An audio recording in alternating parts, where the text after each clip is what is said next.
This is the heartbreaking case in South Africa which the whole world is talking about. It's about Cwecwe, a 7-year-old girl who has been raped and sodomized by a man in her school. Mamake anatuambia the day she was raped, Cwecwe alichelewa kurudi home from school, which was unusual, lakini haikumbother hivyo sana, so akuuliza. The next day, mtoto akaanza kulia akisema anaumia na hawezi kaa.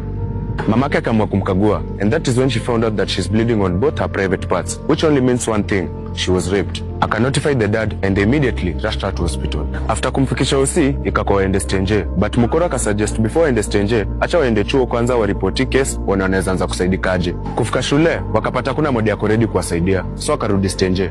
As we speak, investigations are ongoing, and believe it when I break it to you that the first suspect in this case is the school's principal. Kitu inafanya SSI kuna protest ni ati principal amekata kupeana body specimens zake zitestiwe, and on top of that police ni kama amekuwa bribed kwa sababu all of a sudden hawa cooperate. Currently the school has been deregistered, lakini tusidanganyane, hapo hakuna kitu amefanya. These teachers had the audacity to tell her parents ati so they can just transfer her to another school.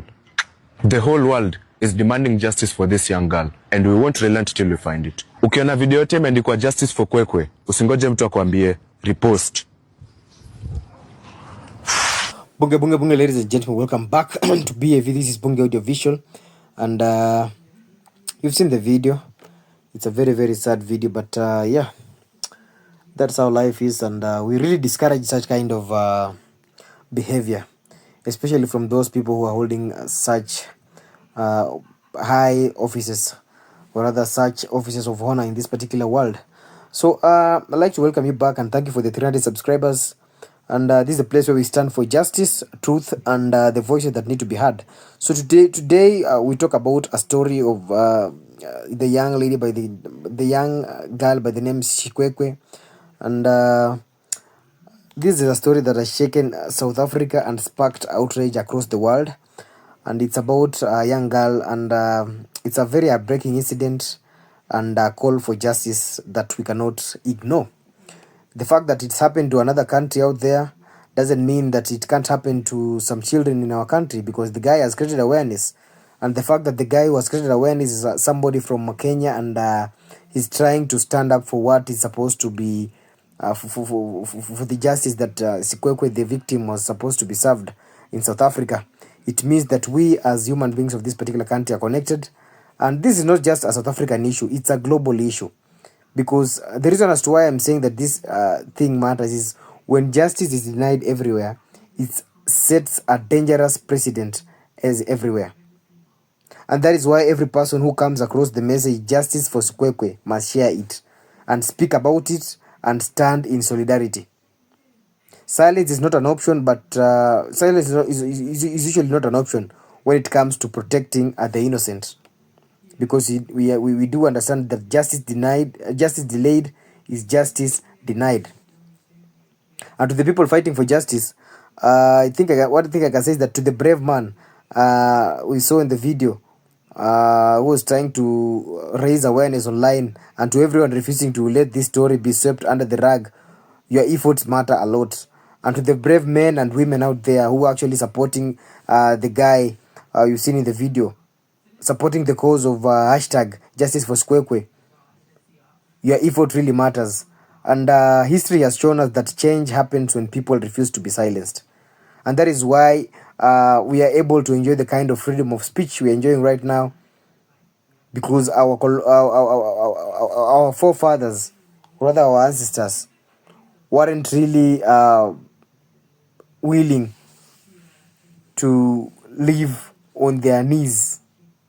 They'd rather die on their feet than live on their knees, so that they ensured that we had a better Kenya 60 years later, or 70 years later, or 8 years later. The same applies to South Africa. The time when Nelson Mandela was imprisoned in the Rubens Island for 27 years. Imagine being imprisoned for 27 years and coming out as a president, but just because you stand for what you think is right. Yeah, and to our leaders, to the authorities handling this case, the world is watching. And yeah, the same way I've said, justice delayed is justice denied. The people will not rest until the right action is taken and accountability is upheld. Because this is an issue that we need to really discuss about. But for now, I won't say so much about it, because what I'm sure is that for now, everybody's around. Most of the people in this entire world, or rather this entire globe, are aware that Cwecwe, the young girl from South Africa, was really harassed, was sexually harassed, and that wasn't a very, very good show. That wasn't something that a parent out there would like to see her child, or rather her daughter or her son, go through. Be it being molested, be it being sodomized, be it being raped. There is no parent out there who will be happy if they saw their child bleeding from both private parts in a place that they thought that they took their child to go and seek for education. And this is actually a demand for accountability and a cry for a safer future for our children, because this is a call to action. So if you come across that kind of post that the guy has said in the video, share the message, stand up for what is right, and never stop fighting for justice, because at the end of the day, we're going to say justice for Cwecwe is more than a hashtag. If it's a demand for accountability, then do it.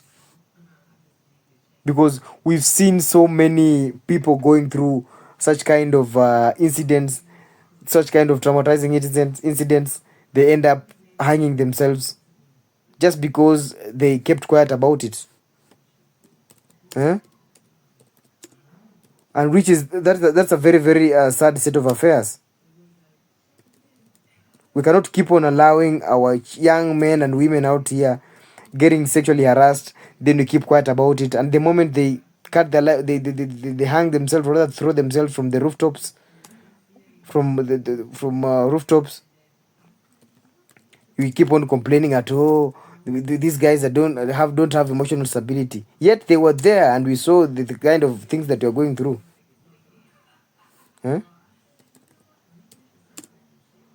So yeah, what I can say is that I don't know. We need to take action. We need to swing into action.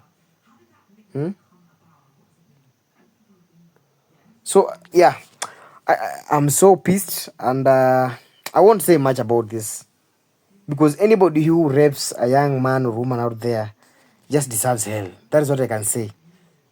Honestly, I don't like wishing bad things to happen to people, but if you're the one who does such kind of evil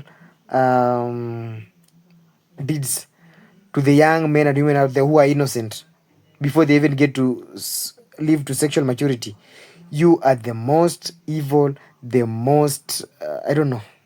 You and Satan, you're even worse than the devil itself. I won't call you the devil incarnate. Calling you the devil incarnate is an understatement. You cannot, at any given point, preempt of doing such kind of a thing to somebody's daughter or somebody's son out there who is just in his early stages of education. A very, very unfortunate incident, a very, very sad state of affairs. I don't know, man. You deserve the worst. You really deserve the worst. Yeah, I don't want to talk much about it, but what I can say, or what I would like to urge you guys, is that let's be the voice that breaks the silence. Because we cannot keep on complaining about the same issues over and over and over and over. Yet our young men and women out here are suffering psychologically, emotionally. Some even are suffering physically. You've seen there are some musicians out here who are usually being threatened to give their ass so that they can be able to be taken to the bigger stages in life. You've seen some ladies out here threatened that if you don't give me this, if you don't give me your private part, I'm not going to give you this job. We've seen some men out there, some young men who have just qualified for various positions in government, or for various positions in various parastatals or state agencies. They're being told with older women, if you don't come and if you don't pay a visit to my home on a regular basis, over the weekends when you're free and make me feel good, you're going to lose your job. So you see, these are the kind of things that our young brothers and sisters out here are experiencing. And so it's time to condemn such kind of wicked behavior in our society. Because if we continue like this, our society is going to be very, very rotten, and it's going to be very, very bad for us. We're going to blow our country to pieces. Because I'm sure at the end of the day, if do you think the parents of those victims are happy that they raise their children to become better citizens of the in future, only for the better citizens to be harassed sexually before they even complete their early childhood development program? Do you think after the child was raped, the parent was going to just take him back to school, to any other school easily? Because of course he's going to think that the moment I take him to the next school, a similar thing can happen. If it means he has been sexually harassed in this school and no action has been taken, it means that the same can happen to another school, and the same the authorities are going to put their guard down the same way they did to the first school. So I'd like us to be the voice. I'd like to encourage people that we need to be the voice that breaks the silence, and I really condemn such kind of behavior. But until next time, stay informed, stay engaged, and stand for what's right. I'm your boy, I'm your G, Buffet of Bunge Audiovisual. Stay tuned for more updates, and this is the place where we speak the truth. Keep on hitting that notification bell, and yeah, till next time, bye bye.